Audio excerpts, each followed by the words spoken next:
Welcome to Tripping Over the Barrel, a series that highlights the unique personalities within the oil and gas industry and the stories they have to share, with your hosts and lead storytellers, Tilo and Dr. Funkenstein. And today on Tripping Over the Barrel, we've got Shawn Forbes rocking her Tom Ford somewhere in the mountains in Colorado. You rocking Tom Ford right now, Shawn Forbes? Not today. Tim, do you even know what Tom Ford is? The puzzled look on my face. I have no clue what you're talking about. Very expensive clothing. It's probably the type of thing that Shawn wouldn't approve if she saw on an expense account or somebody trying to procure this item at a company that she worked at. So, yeah, absolutely not. I would suggest Target.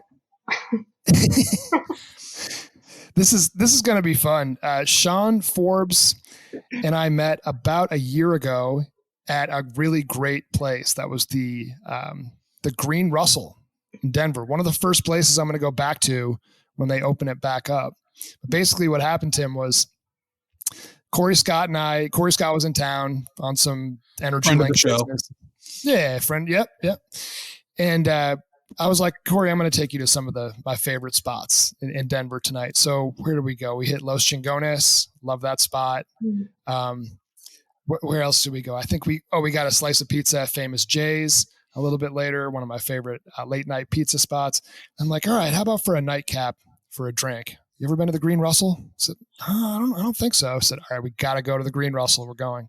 So 14th and Larimer, you go down the stairs, you have to tell them some secret password or something like that. And they let you into the back, which is like a cave. Have you been there, Tim? I've been before it was a Green Russell. I know the building you're talking about though. Super fun. So Corey and I sit down kind of like on the end of the bar. And then there are two people sitting right near us that were clearly talking about oil and gas related stuff. Right. And Corey kind of overhears them and he's like, are you guys in oil and gas? And they're like, yeah, of course. That's what we do. So where do you work at? And they're like, oh, Calnan Ventures. He's like, I just had a meeting with you guys like 4 hours ago. So kind of pieced it together, started talking. And since then, Shawn, I've seen you at like every single networking event that there's been. So glad we met then. Yeah, it's almost like that opened up our relationship. I hadn't known you before then. And then it was like we're best friends. Pretty much. Yeah. But how many times have you probably seen each other at other networking events and just because you never met, you just didn't know that now that you see it's obvious, right? Yeah, I saw you at a golf tournament, maybe more than one, and an event at the Denver Petroleum Club. And this was actually right before the pandemic hit, and it's kind of like a networking type of event, and we ended up having dinner afterwards and spent all night drinking at the bar. So it's kind of nice that we got that in right before everything shut down. Yeah, that was fun. I thought it was going to be like a super fun year. I'm making all these new friends. We're going out and getting dinner after getting drinks, and I've been stuck in my house for the next 10 months. So now, I wonder if I should tell my first meeting of Shawn's story here. So we're planning to have for this particular podcast, and Jeremy sends out an email, invites Shawn on the podcast, and then I just kind of pile on and said something, and Shawn's name is spelled SHAWN, and of course, stupid me just make the assumption that that's a guy, and so I don't know what I said in the email, but the response was classic. I don't know, Shawn, I think you got a standard response for it, but it was clearly, hey, wrong assumption, dude. Yeah, I think Jeremy said something about we need to talk about how people address you as a male all the time, and then I don't know, you said something about he, and I said perfect example. Like, by the way, I'm a she, and it was like you jumped right into it. It was perfect. Yeah, but how often does that happen to you? It happens quite a bit, actually, and not just in business, but in my personal life too. So, if I call the bank and they ask for my first and last name, I can hear their, huff in the background, thinking that, I'm calling for my husband or something. So I always have to say, I'm Shawn and my middle name is Mary. So this is me. And then they kind of settle down a little bit. But yeah, it's been a battle my entire life, but I'm used to it by now. It's just fun now kind of playing with people when they make that mistake. So You know, what's interesting is my middle daughter is named Erin, Erin. And, you know, Siri, of course, I can't say Aaron without it trying to dial another person in my contacts. That's Aaron. And anyway, but it's just kind of funny. I fall into that trap, and I've got a child who kind of fits into that same category, right? Not to mention, Tim, you have a last name that you're probably somewhat sensitive about when people mistake. So, you know, you've lived the Shawn Forbes life a little bit too. A little bit. I certainly have to have a sense of humor about it. Yeah. No doubt. No, we all do. As yours, Jeremy, with your last name as well. But exactly. No, my last name has proceeded to get cooler as I got older. It's like I was given a hard time when I was a kid. My daughters have said this to me too. They're like, I wish I had any other last name. I'm like, just wait. Like once you get to high school and college, it's a cool name. Right now it's a struggle for you since you're 8 years old, but when you get a little bit older, you'll be fine. So Shawn, yeah. One of the things when we had that first conversation at the Green Russell that stood out to me is you work in Denver, but you're like 45 miles out. Like you have a pretty long drive. And I remember the reasoning kind of cracked me up. You're like, dude, I'm from Los Angeles. Like me being in a car for over an hour one way to work is not a big deal at all. So why don't you talk a little bit about your growing up in LA and tell us how you got into the industry? All right. So I was born in California and grew up in a town in Los Angeles that was pretty much kind of a Mexican gang neighborhood, if you will. So Yes. my high school was predominantly Hispanics and Koreans and Black folks, and there was probably maybe 10 white kids in the entire like senior class when I graduated. Wow. So learned and loved diversity growing up, and when I moved to Colorado, it was kind of a culture shock, to be honest. I went into Walmart for the first time, and I had never seen so many white people in the same place at the same time. So it was an adjustment for sure. But grew up in LA, and in high school, I started my first job almost as an entrepreneur. I took a print shop class and learned how to do graphic design. And where I grew up, there were a lot of party crews and raves. So I started to learn how to design flyers. So I had a pager, and people would page me and call me up. I'd call them back, and they'd say, "Hey, we need a flyer designed." So I would meet up with them and get the details and create the flyer and put it on a floppy disk and sell it to them for $50. So floppy disk. Yep. Oh, yeah. That's kind of aging me, but it was a good time. So after high school, I worked for Bank of America for 6 years at a loan center.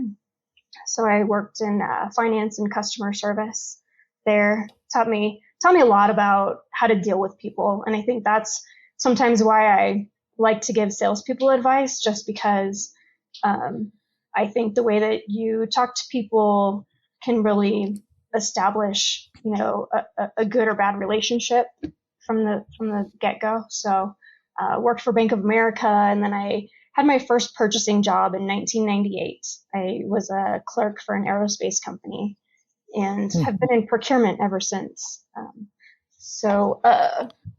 2001, I met my husband a couple weeks after September 11th. I was at a fundraising event for a firefighters family fund, and he happened to be at a bar down the street, and we ran into each other and been together ever since. We had a daughter 2003 and moved to Colorado when she was 8 months old. So I've been in Colorado since 2003. I would have thought that you're way younger than that, but that's a good thing. Now, I'm not saying you're immature or anything like that. You're very, very professional, very mature. I'm just saying I wouldn't have expected that. Thank you. I appreciate that. I get it a lot, and it's a blessing and a curse, to be honest, because it's a blessing because I look a lot younger than I am, and it's a curse because I look so young. I'm considered a young person without a lot of experience. And so I don't maybe get the respect that I should sometimes from people. So Interesting. Yeah, I felt like I had this challenge early on in my career. I've always viewed myself as, somebody who aspires to be, sort of beyond where I'm at in my career, right? Like dress for the job that you want, not for the one that you have today type of thing.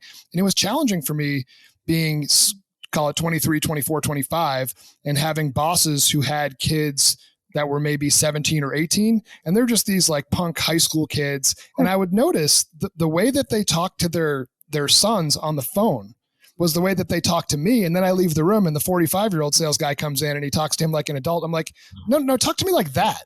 Like, exactly. I'm not your punk kid who like snuck out last night and went drinking behind the high school in the field with his buddies. Like, I'm allowed to go to a bar and be an adult.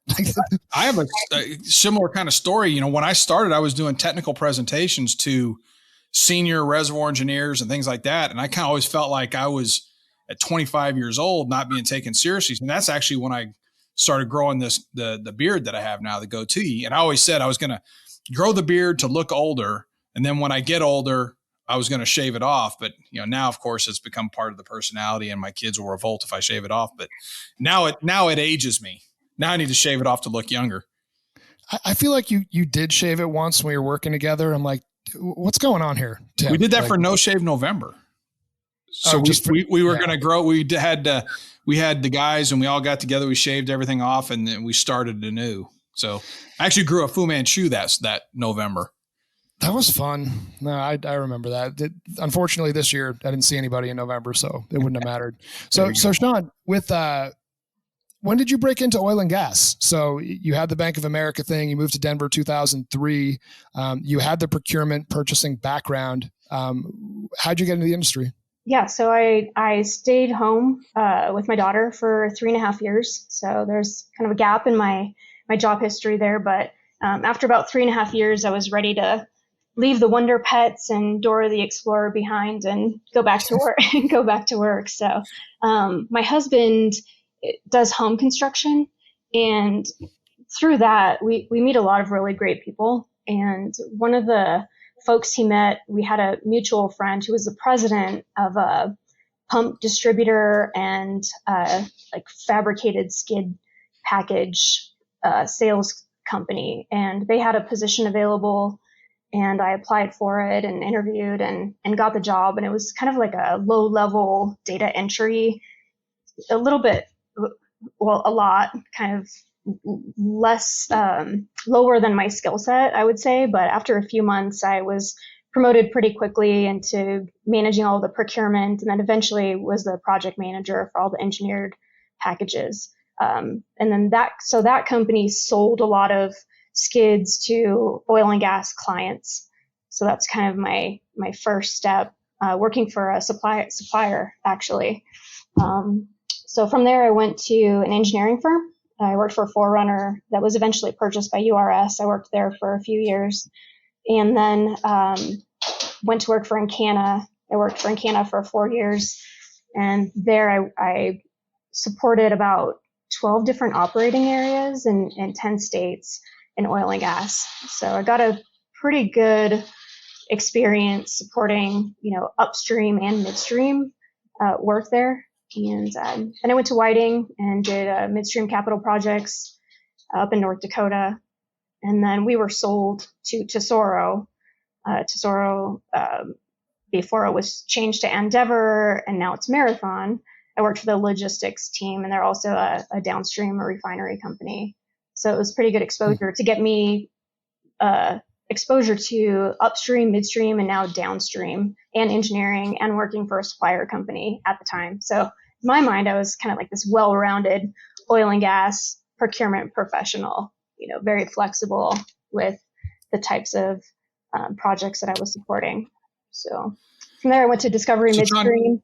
Discovery Midstream, and then Calnan was my last stint.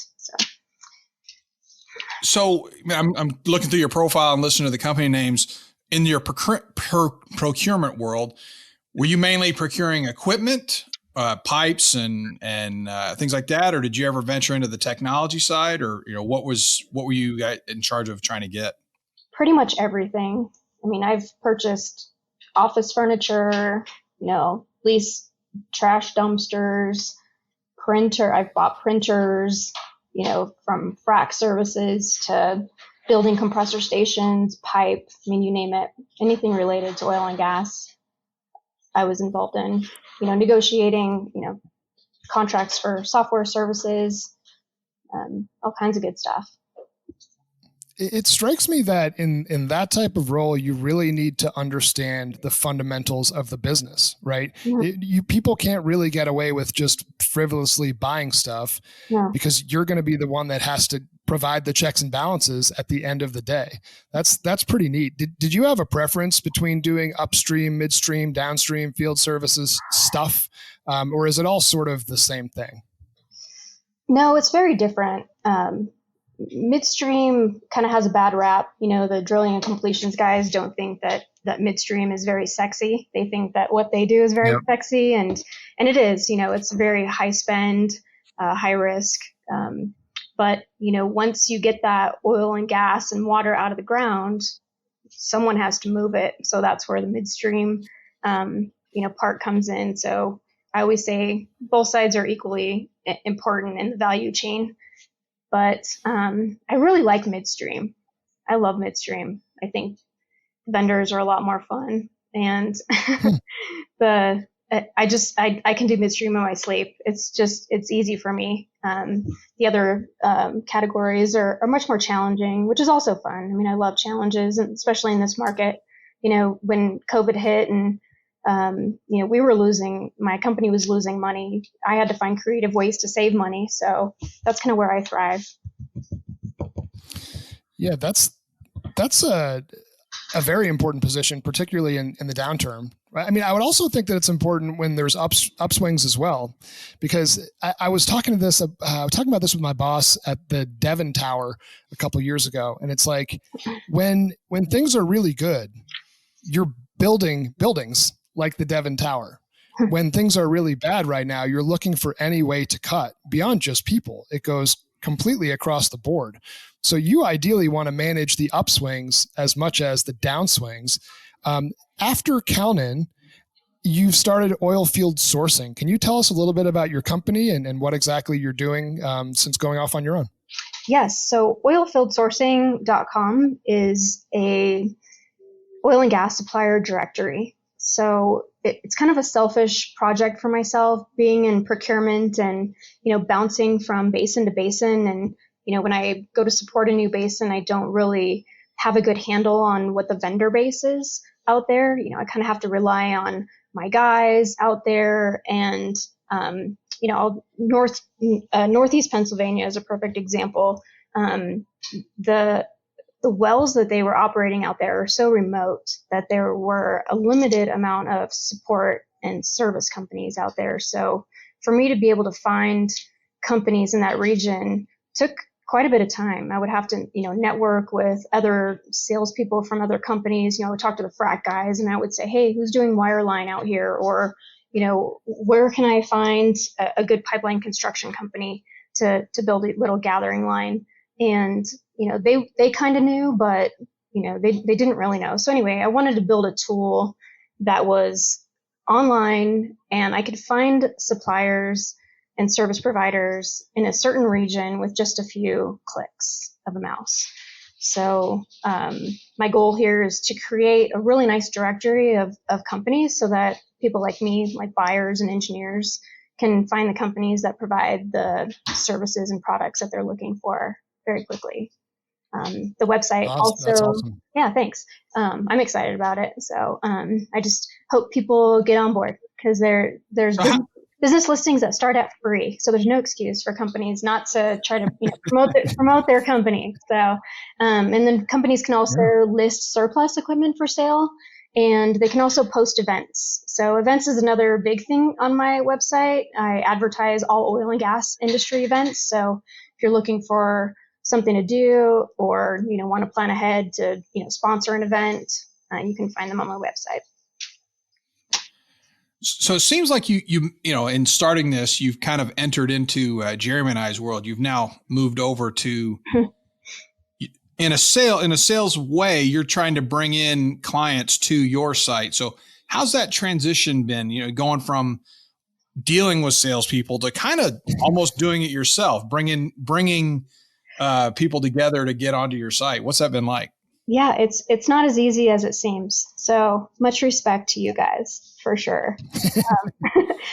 But I am a people person, so I like to chat with people and talk to people. So have no qualms about making connections and reaching out to people and trying to talk to them about the value that the site can bring to them.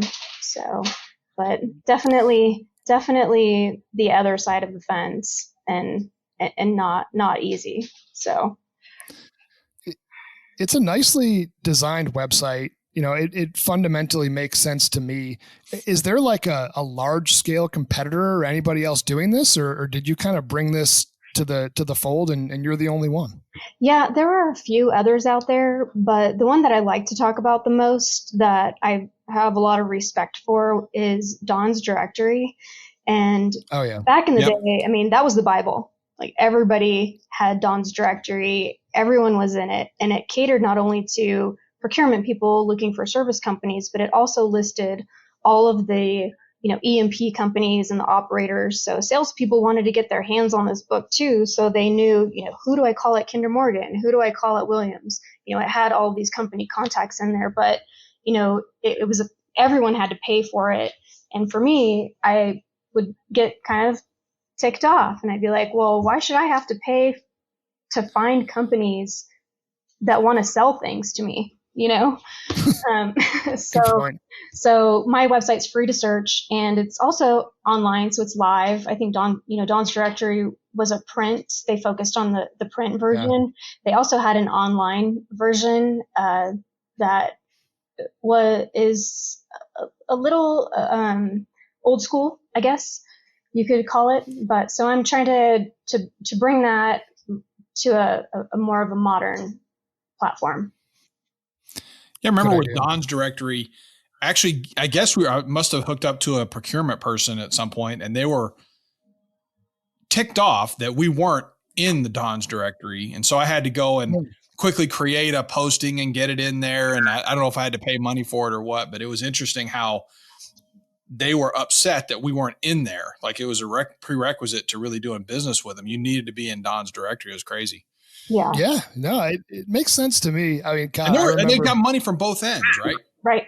Exactly. Like for us, it made sense, at least for me, it made sense to subscribe because it's like, okay, I mean, before the internet was, I guess, as big of a deal for the oil and gas industry, I could thumb through and be like, okay, who is the CFO at this company? And it tells you their phone number, their email, right. And title. And it was worth the $75 or whatever we paid per year.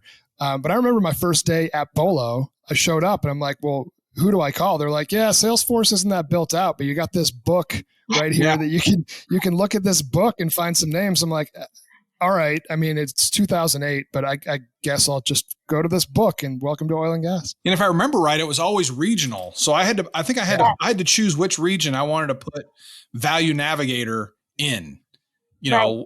Yeah, if you wanted the entire US, you had to buy 5 different regional books. That's right. Yeah. I mean, I give them credit for trying. I see what you're doing here, and it's like it's far more modern. The surplus equipment piece.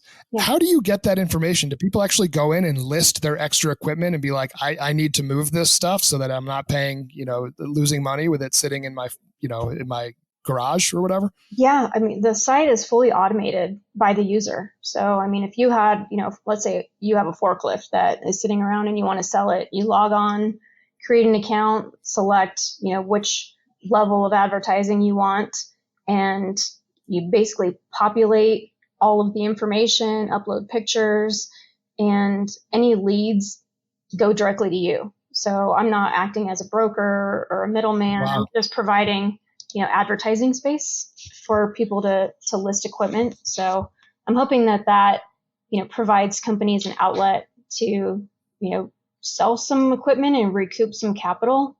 When I was at Kalman, I was working towards selling some equipment, and this would have been a really good platform for me to use for that. Some, surplus compressors and separators, gas processing units, things like that. So it's pretty decent platform. And then, people like me are looking for a deal because money's tight. So, why should I buy a brand new piece of equipment if I can find a nice used piece of equipment? I can go onto the site and look for something that's, economical. So is the primary revenue source for you the design of this website? Is it going to be you get paid on the advertising, or are you getting any kind of a piece of the action if something's sold on there?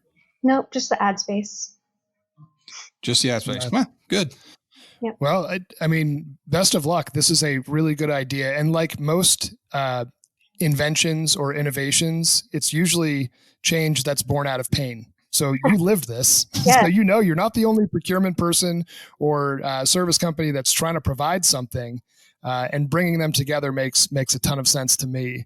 Yeah. Can you talk a little bit about going from like a larger publicly traded operator like an Encana or a Whiting and their process for procurement? Is it different than going to Calnan, where it was kind of like Wild West, right? You just started off this thing and kind of did everything on the fly and did a big acquisition. Can you compare and contrast those a little bit, or is it all fundamentally, hey, I need to buy stuff and I'm going to go through my process and do it? Yeah, I mean, it's different everywhere. You could have two equally sized operating companies, and one could be, very software heavy, and one could be very manual. For example, at Whiting, I issued Excel POs and, managed invoices manually. They would come through our invoicing system, and I had to kind of manually check off in my Excel file every line item that I was being invoiced for, just to do that match, that the system wasn't, set up to do. So, and then at Encana, we rarely issued POs for anything. Maybe if it was a big capital project and we were doing some tracking, but at Discovery Midstream, we had a full-on PO system, and I issued purchase orders for everything.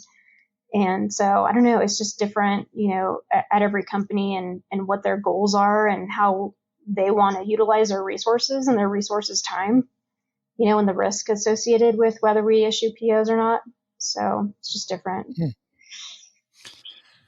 Okay. I'm going to ask difficult questions for me, but procurement. I sell. It's actually the most difficult part is forming the question. So I sell technology to oil and gas companies. Software technology is great. One of the things that I really hate the fact when I see, okay, procurement's now involved.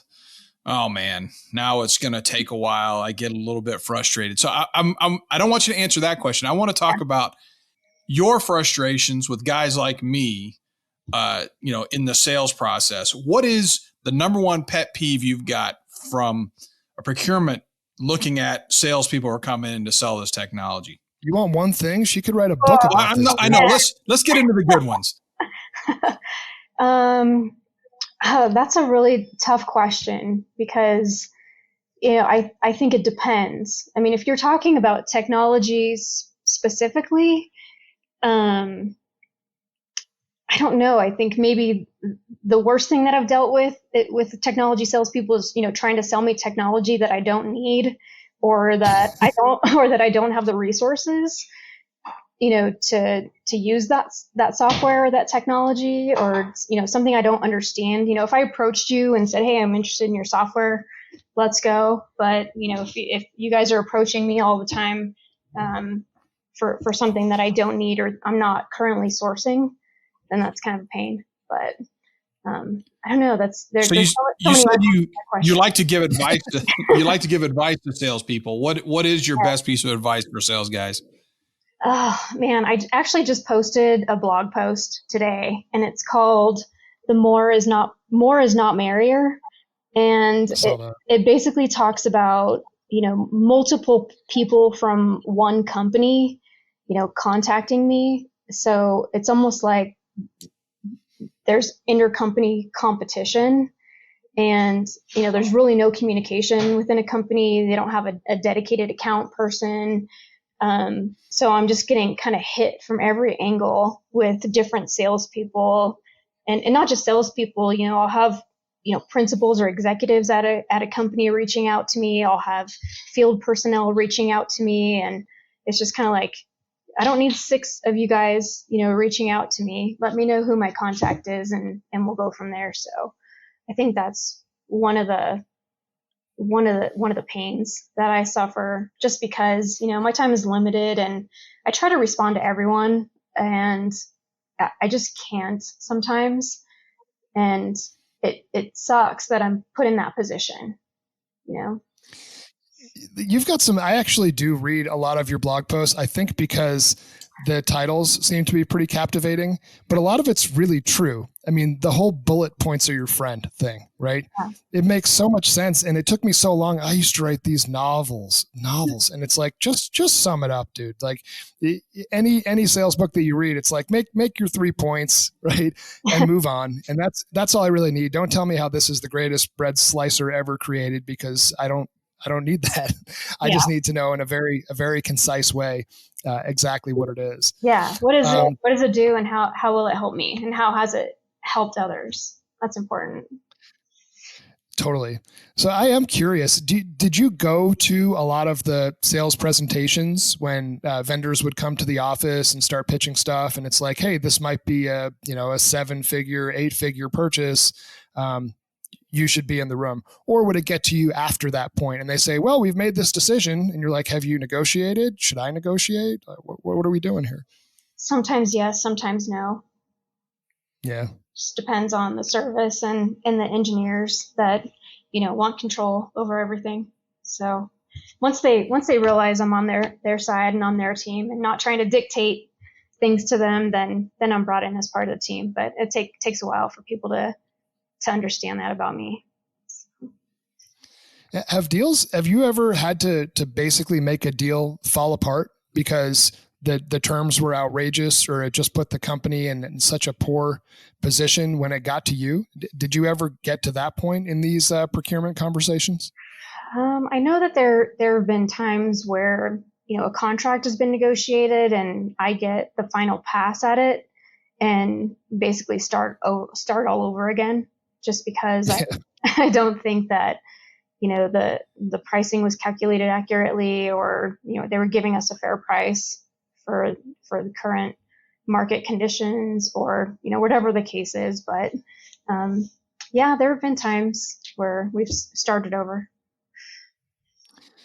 Yeah, procurement people have gotten really smart. It used to be this thing where it's like, hey, listen, we've already picked it. You're just going to go and buy it. And now they've evolved to the Shawn Forbes level of, I'm going to take one quick pass at this and save us an extra 10%, or make sure that we're getting the right kind of deal. So kudos to you. I know salespeople can sometimes have a challenge with it, but it's kind of been an evolution for salespeople to learn, like, just because you've gotten through the process, you've got one last step, and that's with procurement. Like, I know legal's gone through their thing, but this is a person who's going to need to be your friend and will probably be a tough advocate for their organization, but you got to make this stuff work.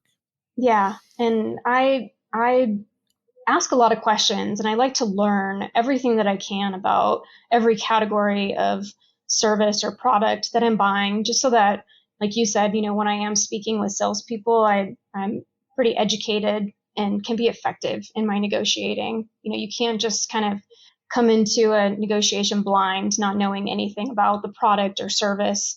There's a thing called best value, where you're not just considering price, you're considering, their level of safety, their level of service, their lead time, the condition of their equipment, the knowledge of their field people. So there are a lot of factors that go into making award decisions.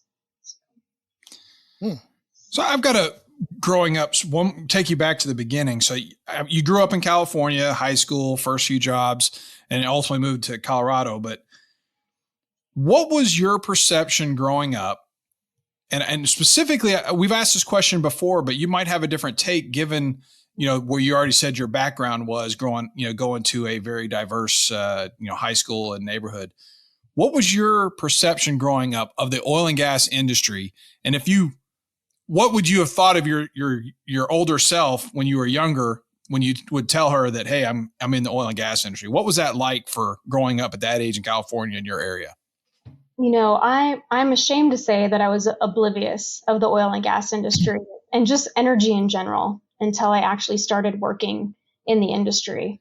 So I didn't really have much of opinion when I was younger, but I certainly do now, of course. And so, I do my best to educate people, provide our side of the fence, in terms of, fracking. I went to the doctor once and she asked me what my stress level was like. And I said, oh, it's pretty moderate. And she said, well, what do you do for work? And I said, I work in the oil and gas industry. And she just, I could tell she just got Just really locked up. Yeah, she locked up, got really rigid. And, she asked me what I thought about fracking. And, I turned the question back on her and I said, well, what do you think about fracking?